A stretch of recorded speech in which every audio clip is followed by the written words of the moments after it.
Hi everyone. So today I'm presenting my presentation on specific learning disabilities. I figured we'd start off talking about what specific learning disabilities actually are. The Individuals with Disability Education Act defines specific learning disabilities as disorders in one or more of the basic psychological processes involved in understanding language, which can be spoken or written, in which the disorder may manifest itself into the imperfect ability to listen, speak, think, read, write well, spell, or do mathematical calculations. And then the DSM-5 states that in order to diagnose learning disabilities within a person, they must present persistent difficulties in reading, writing, arithmetic, or mathematical reasoning skills during their formal years of schooling. Their symptoms might include inaccurate or slow and effortful reading, poor written expression that lacks clarity, difficulties remembering number facts, or inaccurate mathematical reasoning. The person's current academic skills must be below the average range of scores in culturally and linguistically appropriate tests of reading, writing, or mathematics. And then the individual's difficulties must not be better explained by developmental, neurological, sensory, which could be visual or auditory, or motor disorders, and their difficulties must significantly interfere with their academic achievement, occupational performance, or activities of daily living. And how are they diagnosed? Specific learning disabilities are diagnosed through clinical review of the person's developmental, medical, educational, and family history, or it could be through reports of test scores and teachers' observations and their response to academic interventions. The causes for specific learning disabilities are a little tricky because it's not exactly known what causes specific learning disabilities. Researchers have come up with a list of possibilities that might cause them. For example, heredity, so it's passed down throughout family members. It could be through differences in the individual's brain structure, problems during pregnancy, which can include illness and injury, before or during birth, a low birth weight, lack of oxygen. The mother could use drugs or alcohol while during her pregnancy. It could be because of a premature or prolonged labor, or it could develop during problems after birth, which could include head injuries, malnutrition, or exposure to toxic substances such as lead and things like that. And then these are some statistics about learning disabilities. Learning disabilities are actually the largest category of students receiving special educational services. Approximately 2.4 million American public school students are identified with learning disabilities, which is 5% of the total public school enrollment population. And then 42% of school-age children who are receiving special ed services are actually identified with having learning disabilities. And then 2/3 of the students with specific learning disabilities are actually male. And then these are the types of specific learning disabilities. There are dyslexia, dyscalculia, dysgraphia, auditory processing disorder, and visual processing disorder, and we're going to go into each of those individually. Dyslexia is a specific learning disability that takes place in reading. It's the most prevalent and well recognized of the specific learning disabilities. The characteristics of a person with dyslexia would be, for example, difficulty in noticing, thinking about, and working with individual sounds and words, difficulty detecting speech sounds or discriminating the differences in speech sounds, difficulties in word decoding, fluency, rate of reading, rhyming, spelling, vocab, comprehension, and written expression. And then this is something I found. It dictates how a person with dyslexia actually reads. So you could see how jumbled up the letters are, and this is like supposed to show how many times the person actually has to read the word in order to get it right. So you could see how they struggle just to read one word, let alone like pages.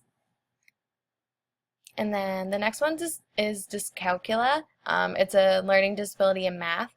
The characteristics would be difficulty with counting, number learning facts, and doing math calculations. Difficulty with measurement, telling time, counting money, and estimating number quantities. And then difficulty with mental math and problem-solving strategies. And then this is what it's like for someone with dyscalculia to do a math problem. It can either go normally, or they can mix up the numbers and just come up with a completely different answer. So it's a struggle for them just to like look at the equation and get the answer right. And then the next one's dysgraphia, which is a learning disability in writing. It's both the physical act of writing and the quality of their written expression. So the characteristics of this would be a tight, awkward pencil grip. The person would tire quickly after writing and tend to avoid writing tasks and drawing tasks. They would have difficulty forming letter shapes and be inconsistent in spacing between letters and words. They would have trouble writing and drawing on lines and within margins. They have trouble organizing their thoughts on paper and keeping tracks of their thoughts that are already written down, and they have trouble with syntax, structure, and grammar. And then this is an example of someone with dysgraphia writing. So you could see how their handwriting starts out to be like legible and neat, and then as we get further down, it starts to become more illegible, and that's what the person's writing about. And they're saying how it's painful and hard to concentrate on their writing, and eventually their handwriting just gets so bad that the person writing it can't even read what they're writing.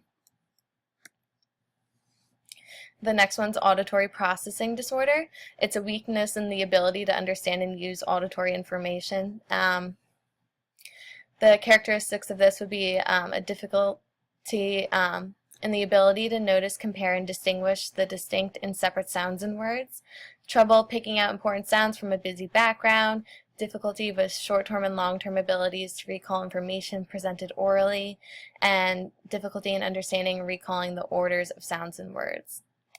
And then the last one is visual processing disorder. It's a weakness in the ability to understand and use visual information. And the characteristics in this would be difficulty in noticing, comparing the features of different items and distinguishing one item from another, trouble in distinguishing a shape or printed character from its background, trouble seeing and distinguishing the order of symbols, words, or images, and so on. And then ADHD and executive functioning deficits are associated disorders with learning disabilities. ADHD is an inattention and hyperactivity disorder, and an estimated 1/3 of individuals with specific learning disabilities also have ADHD. And executive functioning deficits are a weakness in the ability to plan, organize, strategize, remember details, and manage time and space effectively.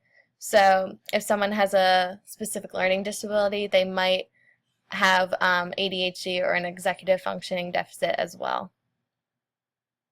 So the next is learning disabilities in schools.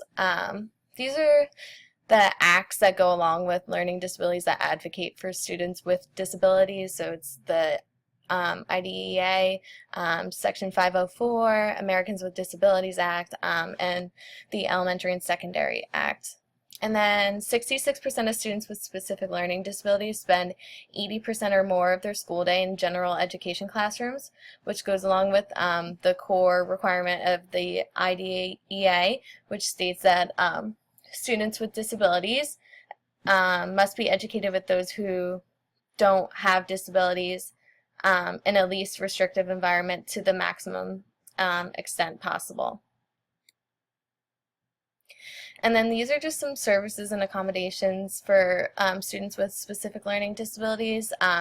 Sometimes they'll have individualized education program, an IEP, which should include their present level of academic and functional performance, progress reports, special education services they're receiving like supplementary aids. And then we go into each disability individually. So dyslexia, some modifications and accommodations for this would be audiobooks. The teacher could provide pictures for directions. They can give oral and written instruction. They should repeat and check the student for their understanding.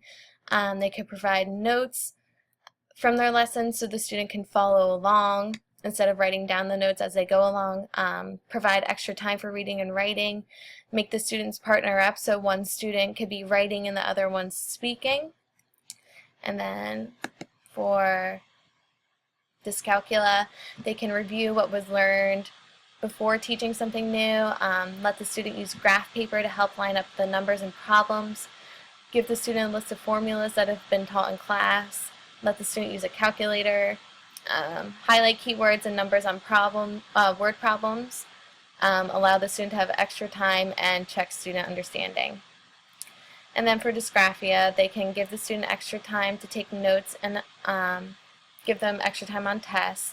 Allow the student to start writing projects early. Allow the student to use a laptop rather than type their notes. And then help the student break up writing assignments into steps to make it easier for them.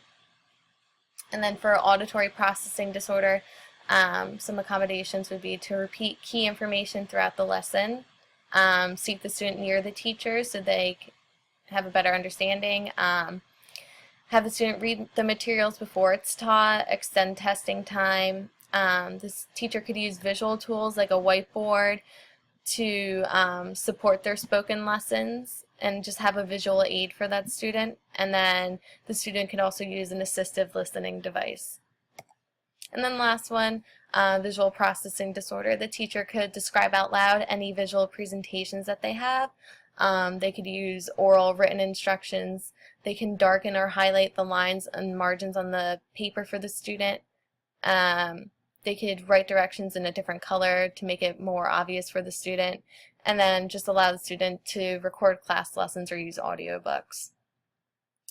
So that's all I have for specific learning disabilities. I hope you learned a lot today, and thank you for your time. And then here's a shot of my references.